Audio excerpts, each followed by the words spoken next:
Good morning. Welcome to you my YouTube channel CD RK Saini BEd classes. देखिए हम आपके BEd पाठ्यक्रम का टॉपिक टू टॉपिक अध्ययन कर रहे हैं। हमारे चैनल के माध्यम से आपको कैसा अधिगम हो रहा है, कैसा ज्ञान मिल रहा है, कैसी आपकी परीक्षा की तैयारी हो रही है, कमेंट्स के रूप में हमें जरूर बताएं। देखिए बीएड पाठ्यक्रम के अंतर्गत जो आपका पेपर है ज्ञान एवं पाठ्यक्रम पेपर के अंतर्गत आज की जो हमारी क्लास होने जा रही है, इस क्लास में हम धर्मनिरपेक्षता का अर्थ एवं अवधारणा की धर्मनिरपेक्षता की क्या अवधारणा होती है,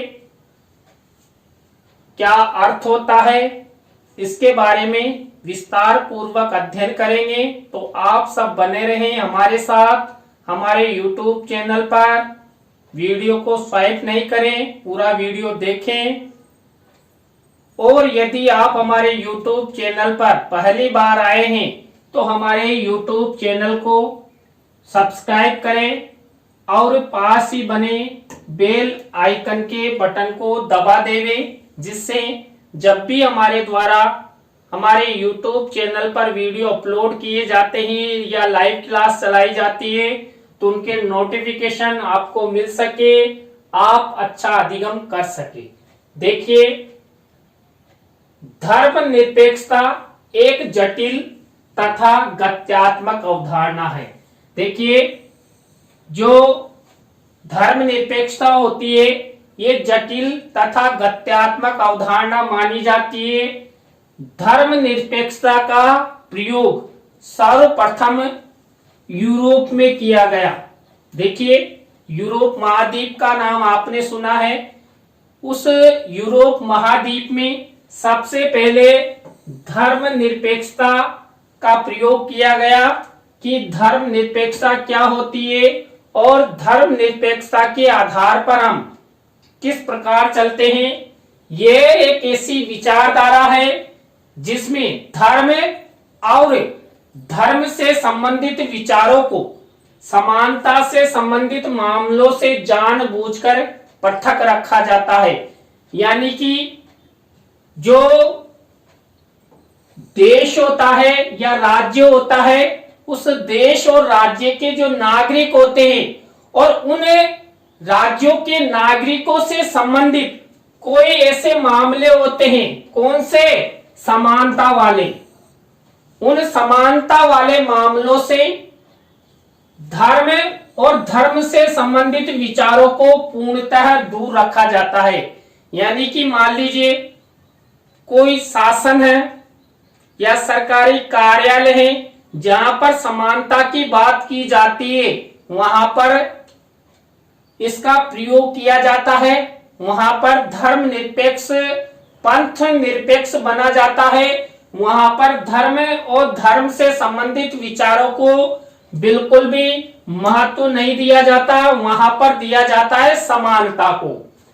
धर्म निरपेक्षता राज्य द्वारा किसी विशेष धर्म को संरक्षण देने एवं प्रदान करने से रोकती है। देखिए मुख्य अर्थ भी यही हो सकता है कि जो धर्म निरपेक्षता होती है वो किसी भी राज्य को विशेष धर्म को संरक्षण देने या अपनाने से रोकती है, उसे ही हम धर्म निरपेक्षता कह सकते हैं। धर्म निरपेक्षता के अंतर्गत कोई भी देश या कोई भी राष्ट्र अपना विशेष धर्म नहीं अपनाता है। उनकी निगाह में सभी धर्म समान होते हैं। भारत में धर्म निरपेक्षता का प्रयोग आजादी के बाद अनेक संदर्भों में देखा गया तथा समय समय पर विभिन्न परिप्रेक्ष्य में इसकी व्याख्या की गई। देखिए हमारा देश पहले अंग्रेजों का गुलाम था और जब हम स्वतंत्र हुए उसके बाद से ही हमारे संविधान में धर्मनिरपेक्षता की बात की गई कि हमारा राष्ट्र, हमारे राज्य किसी भी एक धर्म को महत्व नहीं देंगे, संरक्षण नहीं देंगे। देश के सभी धर्मों को समान रूप से मानते हुए आगे बढ़ाने का, उनके जो नागरिक हैं उनको आगे बढ़ाने का प्रयास किया जाएगा। देखिए, YouTube पर हमारे द्वारा अभी वर्तमान में 6 चैनल संचालित है। CDRK Saini BEd classes, CDRK Saini technical, CDRK Saini Sanskrit, CDRK Saini competition जिसमें हम साइकोलॉजी के वीडियो अपलोड करते हैं, और CDRK सैनी नॉलेज के नाम से, और एक हमारा चैनल चलता है CDRK सैनी परिवार की परी गीताली का, जो मामा भांजी के नाम से हैं। तो आप सब उनको यहाँ पर चैनल्स के नाम दिए हुए हैं, आप उन्हें सर्च कर सब्सक्राइब करें और उन पर अपलोडेड वीडियो के माध्यम से अधिगम करें। अब हम अध्ययन करते हैं धर्मनिरपेक्षता का अर्थ, कि धर्मनिरपेक्षता का क्या अर्थ होता है। देखिए, पहला बिंदु क्या है, धर्मनिरपेक्षता का अर्थ किसी के धर्म का विरोध करना नहीं है। यानी कि देखिए, अभी हमने अध्ययन किया था, राज्य किसी भी एक विशेष धर्म को मान्यता नहीं देगा, संरक्षण नहीं देगा, महत्व नहीं देगा। तो इसका मतलब ये नहीं है कि धर्मनिरपेक्षता के अंदर किसी भी धर्म का विरोध किया जाएगा, नहीं, बल्कि सभी को अपने धार्मिक विश्वासों एवं मान्यताओं को पूरी आजादी से मानने की छूट होगी। लेकिन जहां कहीं भी समानता की बात की जाएगी, वहां पर धर्म विशेष को मान्यता, महत्व या संरक्षण नहीं दिया जाएगा। धर्मनिरपेक्षता, पंथ निरपेक्षता या सेकुलरवाद, देखिए, धर्मनिरपेक्षता को हम पंथ निरपेक्षता या सेकुलरवाद की संज्ञा दे सकते हैं। धार्मिक संस्थानों व धार्मिक उच्च पदाधिकारियों से सरकारी संस्थानों व राज्य का प्रतिनिधित्व करने हेतु शासनाधीश लोगों के पृथक्करण का सिद्धांत कौन है, धर्मनिरपेक्षता। जहां पर भी मान लीजिए कोई सरकारी संस्थान है या पदाधिकारी है या शासनाधीश है, उसकी निगाह में कोई एक धर्म नहीं होगा, वह एक धर्म को महत्व नहीं देगा और न ही संरक्षण देगा। उसकी निगाह में राज्य में संचालित प्रचलित सभी धर्मों को समान रूप से मानते हुए उनके नागरिकों को आगे बढ़ाने का प्रयास किया जाएगा। यह एक आधुनिक राजनीतिक एवं संवैधानिक सिद्धांत है। कौन है, धर्मनिरपेक्षता। देखिए, राजनीति क्षेत्र में भी धर्म को महत्व कभी नहीं दिया जा सकता। यदि राजनीति के धर्म क्षेत्र में धर्म को विशेष ध्यान दिया जाएगा, महत्व दिया जाएगा या संरक्षण दिया जाएगा, तो राजनीति में उठापटक, आपसी द्वेष, घृणा आदि की भावना उत्पन्न हो जाएगी और जो धर्मनिरपेक्षता है उसको एक संवैधानिक सिद्धांत माना जाता है। देखिए, धर्मनिरपेक्षता हमारे संविधान में, जब संविधान निर्माताओं ने इसे निर्धारित किया कि हमारे देश द्वारा या हमारे राज्यों द्वारा किसी एक धर्म को विशेष मान्यता, संरक्षण या महत्व नहीं दिया जाएगा। राज्य राजनीति या किसी गैर धार्मिक मामलों में धर्म को दूर रखा जाता है। देखिए, राजनीति के क्षेत्र में या धर्म से दूर यानी कि गैर धार्मिक मामलों में धर्म को दूर रखा जाता है तथा सरकार धर्म के आधार पर किसी से भी कोई भेदभाव नहीं करती। यानी कि मैंने अभी बताया कि सरकार सभी धर्मों को समान संरक्षण, समान महत्व देगी, या तो किसी धर्म विशेष को वो महत्व ही नहीं देगी। अगर देगी तो सभी धर्मों को समान रूप से महत्व देगी, संरक्षण देगी। तो यह होता है धर्मनिरपेक्षता। धर्मनिरपेक्ष राज्य में उस व्यक्ति का भी सम्मान होता है जो किसी भी धर्म को नहीं मानता। देखिए, कई व्यक्ति ऐसे हैं जो किसी भी धर्म को नहीं मानते कि हम हिंदू है, मुस्लिम है, सिख है, ईसाई है, बौद्ध है, पारसी नहीं। ये नहीं कि धर्म नहीं मानता है तो उसको राज्यों द्वारा किसी प्रकार की समानता नहीं दी जाएगी, समानता नहीं रखी जाएगी। नहीं, इसमें धर्म मानने वालों और नहीं मानने वालों सबको समान रूप से लेकर चला जाता है और किसी एक धर्म को महत्व नहीं दिया जाता। धर्म निरपेक्षता के संदर्भ में धर्म व्यक्ति का नितांत निजी मामला होता है जिसमें राज्य तब तक हस्तक्षेप नहीं करता तब तक कि विभिन्न धर्मों की मूल धारणाओं में आपस में टकराव की स्थिति उत्पन्न नहीं हो। देखिए, मान लीजिए किसी राज्य ने किसी धर्म के प्रति महत्व दिया या संरक्षण दिया, लेकिन यदि राज्य के व्यक्ति सार्वजनिक रूप से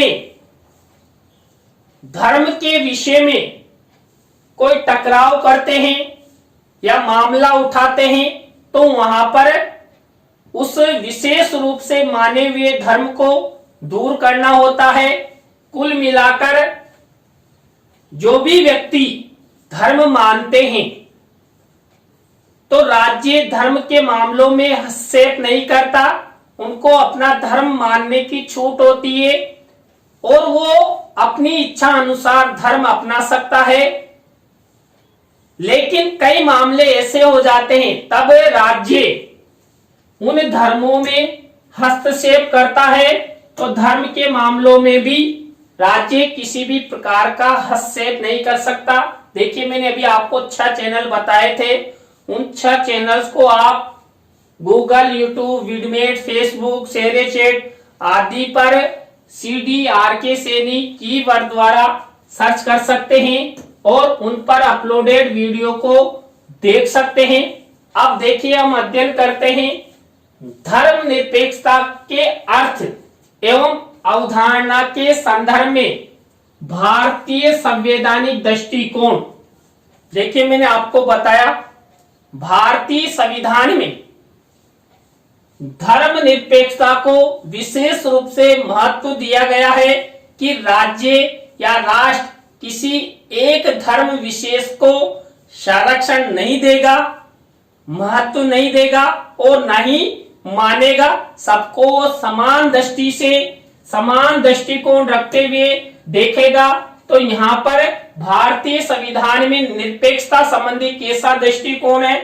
भारतीय परिप्रेक्ष्य में संविधान के निर्माण के समय ही इसमें धर्मनिरपेक्षता की अवधारणा, देखिए, जब हमारे संविधान का निर्माण हुआ उस समय ही हमारे संविधान में धर्मनिरपेक्षता की अवधारणा निहित थी, जो संविधान के भाग 3 में वर्णित मौलिक अधिकारों में धार्मिक स्वतंत्रता के अधिकार, यानी कि देखिए अनुच्छेद 25 से 28 से स्पष्ट होती है। देखिए, हमें हमारे संविधान में मौलिक अधिकार मिले हुए हैं और मौलिक अधिकारों में धार्मिक स्वतंत्रता का अधिकार हमें मिला हुआ है कि प्रत्येक राज्य या राष्ट्र के सभी नागरिकों को अपना धर्म मानने की छूट है।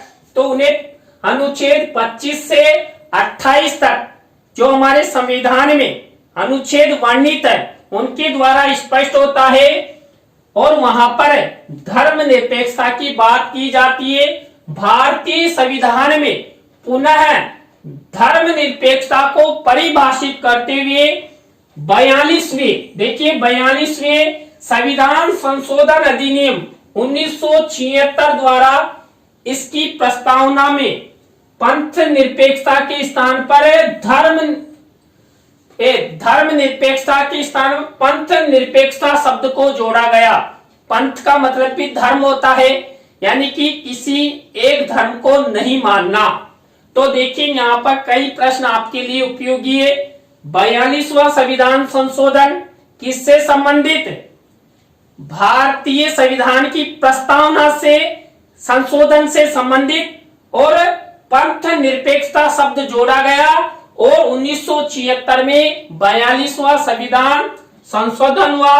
तो इस तरह आपके लिए बहुत उपयोगी प्रश्न यहाँ पर है। यहाँ धर्म निरपेक्षता का अर्थ है भारत सरकार धर्म के मामले में तटस्थ रहेगी, उसका अपना कोई धार्मिक पंथ नहीं होगा, यानी कि खुद का कोई धर्म नहीं होगा कि पूरा भारत हिंदूवादी है या पूरा भारत मुस्लिमवादी है या बौद्धिक है। इस तरह किसी भी एक धर्म को नहीं मानेगी तथा देश में सभी नागरिकों को अपनी इच्छा के अनुसार धार्मिक उपासना करने का अधिकार होगा। भारत सरकार न तो किसी धार्मिक पंथ का पक्ष लेगी और न ही किसी धार्मिक पंथ का विरोध करेगी। यह हमारे संविधान में भी है, अभी हमने अध्ययन कर लिया। तो जो हमारी सरकार है यानी भारत सरकार किसी भी एक धर्म को नहीं मानेगी और धर्मों के मामले में दखल अंदाजी नहीं करेगी, और जो नागरिक है उनको अपना धर्म मानने की छूट होगी, वो अपने अनुसार अपने धर्म की उपासना कर सकते हैं। पंथ निरपेक्ष राज्य धर्म के आधार पर किसी नागरिक से भेदभाव न कर प्रत्येक व्यक्ति के साथ समान व्यवहार करता है। यानी कि देखिए, देश या राज्य धर्म के आधार पर पंथ निरपेक्ष राज्य वही कहलाता है जो किसी भी प्रकार का भेदभाव नहीं करे, राज्य या राष्ट्र के सभी नागरिकों को समान महत्व दे, संरक्षण दे और उनके लिए योजनाएं लागू करे। भारत का संविधान किसी धर्म विशेष से जुड़ा हुआ नहीं है। देखिए यहाँ पर प्रश्न है कि भारत एक पंथ निरपेक्ष धर्म निरपेक्ष देश है, उसका कोई एक धर्म नहीं है और किसी भी एक धर्म को ना तो वो महत्व देता है, ना संरक्षण देता है, न ही एक धर्म के विकास की वो सोचता है। वो सोचता है सभी को समान दृष्टिकोण, समान विकास की बात हमारे संविधान में हमारे राष्ट्र के जो शासनाधीश व्यक्ति हैं उनके द्वारा उनके विषय में विचार किए जाते हैं। अब देखिए हम अध्ययन करते हैं धर्म निरपेक्षता या पंथ निरपेक्षता सेकुलरवाद की परिभाषाएं। देखिए ज्यादा अधिक परिभाषाएं नहीं है। पहली परिभाषा देखिए ऑक्सफोर्ड डिक्शनरी के अनुसार, ऑक्सफोर्ड डिक्शनरी के अनुसार धर्म निरपेक्षता या पंथ निरपेक्षता की परिभाषा क्या दी है? धर्म निरपेक्षता वह सिद्धांत है जिसमें ईश्वर के विश्वास से संबंधित सभी विचारों को पृथक करके नैतिकता वर्तमान जीवन में मनुष्य के कल्याण से पूर्ण संबंध होता है। देखिए इसमें भी वही बात है, किसी एक धर्म को महत्व या संरक्षण न देकर जो मनुष्य हैं, मानव है, उनके कल्याण के बारे में सोचा जाए, वही क्या है? धर्म निरपेक्षता है, पंथ निरपेक्षता है। तो देखिए इस परिभाषा के माध्यम से स्पष्ट होता है कि ऑक्सफोर्ड डिक्शनरी भी एक धर्म को मानने का विरोध करती है। दूसरी परिभाषा दी है चेम्बर्स डिक्शनरी के अनुसार। देखिए ऑक्सफोर्ड डिक्शनरी, दूसरी चेम्बर डिक्शनरी, धर्म निरपेक्षता एक ऐसा विश्वास जिसमें राज्य नेतृत्व में शिक्षा इत्यादि धर्म से स्वतंत्र होने चाहिए। यानी कि शिक्षा भी बिना किसी धर्म के, यानी कि धर्म निरपेक्षता, पंथ निरपेक्षता का रूप लेते हुए शिक्षा प्रदान की जानी चाहिए। यानी शिक्षा में किसी भी प्रकार का धर्म के आधार पर भेदभाव नहीं होना चाहिए। राज्य द्वारा भी शिक्षा को समान रूप से उसके प्रचार प्रसार, उनकी प्राप्ति में समान योजनाएं लागू कर देश के प्रत्येक नागरिक के बालक बालिकाओं को समान अवसर प्रदान करने चाहिए। अब देखिए थर्ड परिभाषा है भारतीय संदर्भ में। धर्म निरपेक्षता भारतीय समाज की एक ऐसी जीवन शैली है जिसमें विभिन्न धर्मों के लोग समानता, सह अस्तित्व एवं सहिष्णुता की भावना के आधार पर बिना एक दूसरे के परंपरा विश्वासों में बाधा उत्पन्न किए, बिना किसी बाधा उत्पन्न किए एक ऐसे कल्याणकारी राज्य की स्थापना करते हैं जिसमें उस राज्य के लिए सभी धर्म समान हो। देखिए ये बात हमने शुरू में भी की थी कि हमारे देश में जो राज्य हैं या राष्ट्र है हमारा, किसी भी एक धर्म को ना तो संरक्षण देता है, ना महत्व देता है, ना उसके विकास की बात करता है। हमारा